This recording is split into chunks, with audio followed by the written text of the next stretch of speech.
I hope nobody's filming this.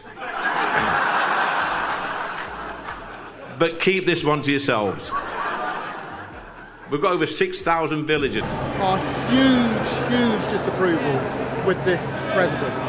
A president who's said awful things during London's lowest moments.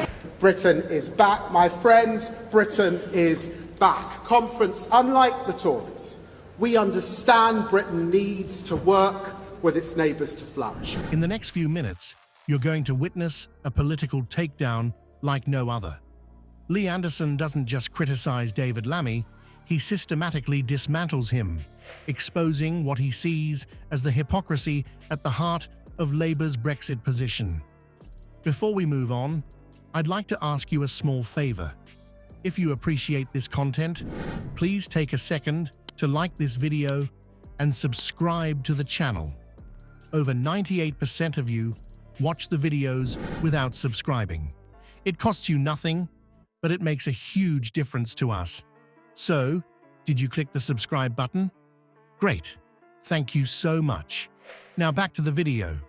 From Lammy's past comments on Trump to Labour's alleged plans to put the UK up for sale, we'll break down every jaw-dropping moment of this parliamentary clash. Prepare for fireworks, folks. This is British Politics Unleashed. In the world of British politics, few figures have managed to stir up as much controversy as Lee Anderson. Known for his blunt, no-nonsense approach, Anderson has become a lightning rod for both praise and criticism. Terrorism, who has attacked our democratically elected Mayor Sadiq Khan. It's not meant to be funny, this, you know. He's a proper charmer, isn't he? Like, listen. Is that the UK stepped back somewhat over the last few years. It reflects on our trading figures. There is much that I think we can do together over the coming months and years. But what happens when this outspoken MP turns his attention to one of Labour's most prominent figures? Enter David Lammy, the polished and well-spoken shadow Foreign Secretary. On the surface, these two couldn't be more different. Anderson, with his working-class roots and unfiltered style, stands in stark contrast to Lammy's more refined image. It's a clash of political titans that has set Westminster abuzz. But Anderson's latest attack on Lammy has taken things to a whole new level.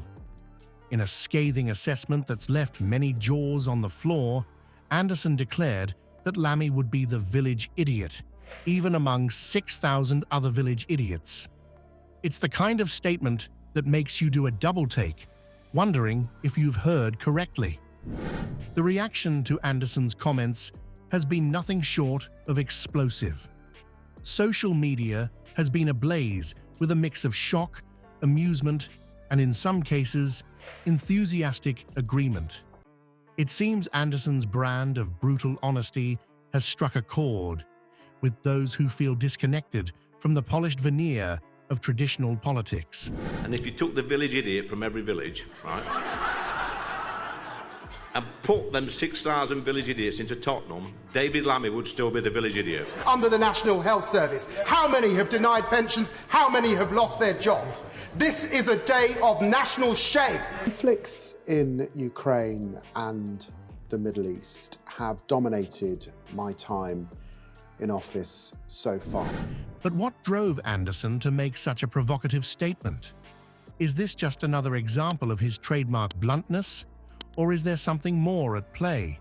To understand the full context, we need to look at the growing trend in politics where confrontational rhetoric is becoming increasingly common.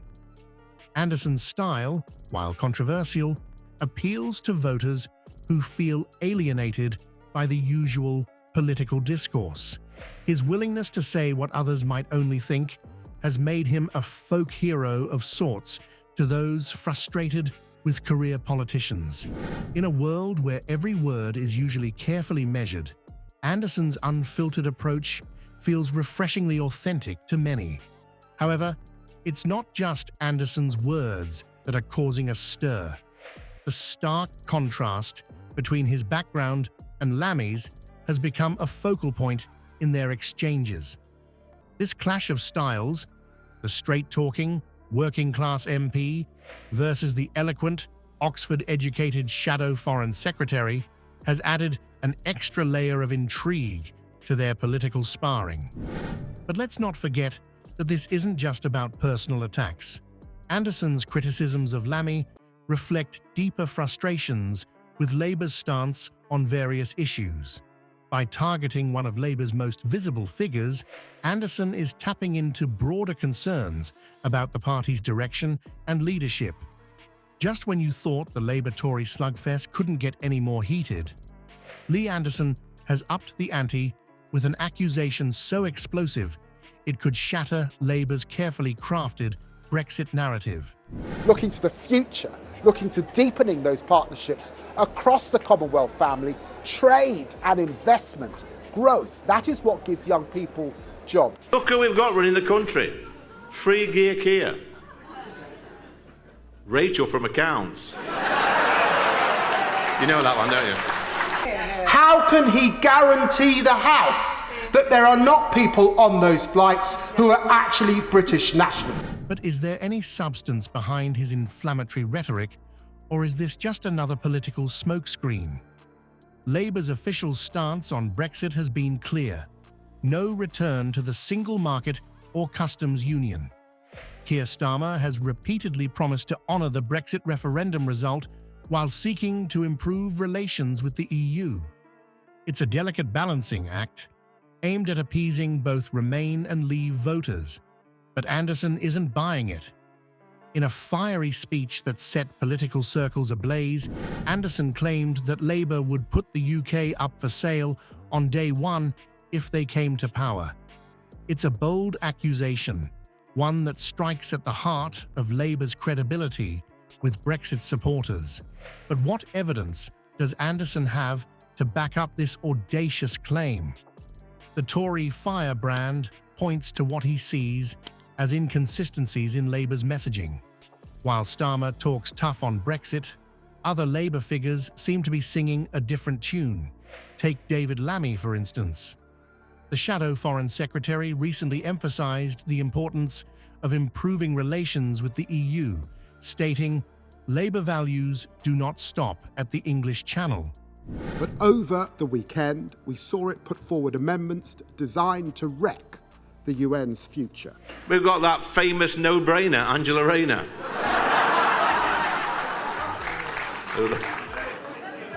Mad Miliband, the net zero fanatic. Building a better future for us all.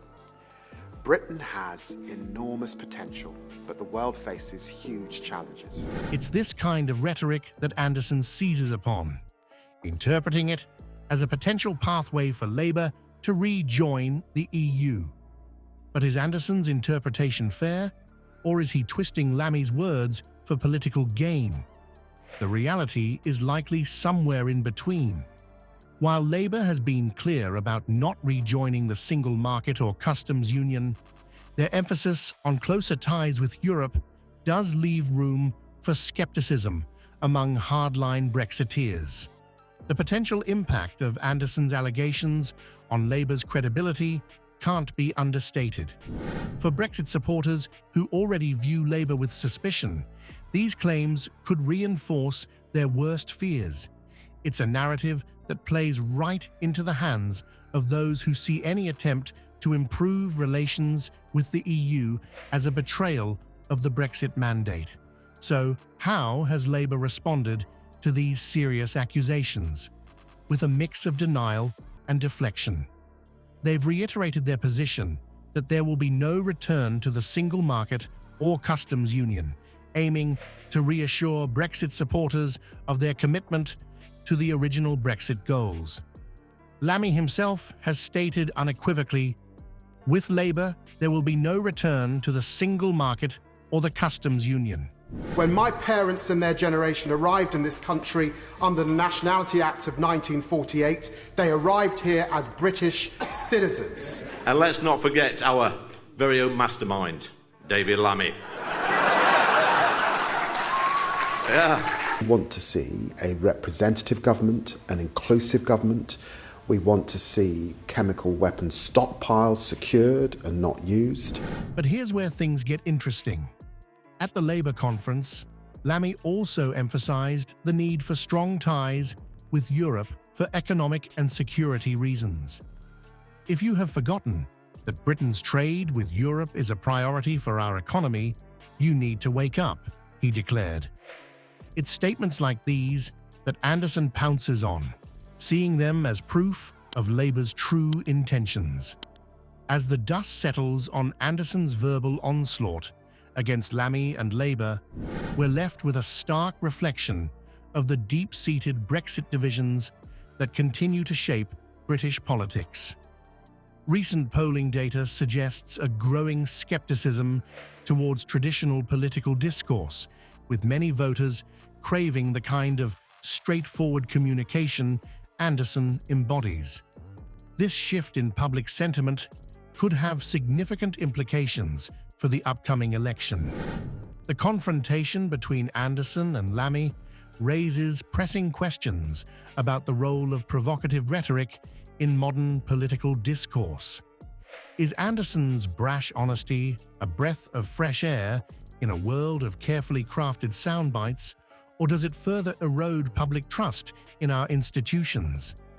As voters head to the polls, they'll be faced with a critical choice: embrace the unfiltered approach of figures like Anderson, or stick with Labour's more diplomatic stance. This clash of political styles reflects a broader societal debate about the nature of leadership in uncertain times. With trust in politicians at an all-time low, many are questioning whether the traditional model of political engagement is still fit for purpose. As the election looms, the British public will have to decide which approach they believe will best serve their interests in a post-Brexit landscape.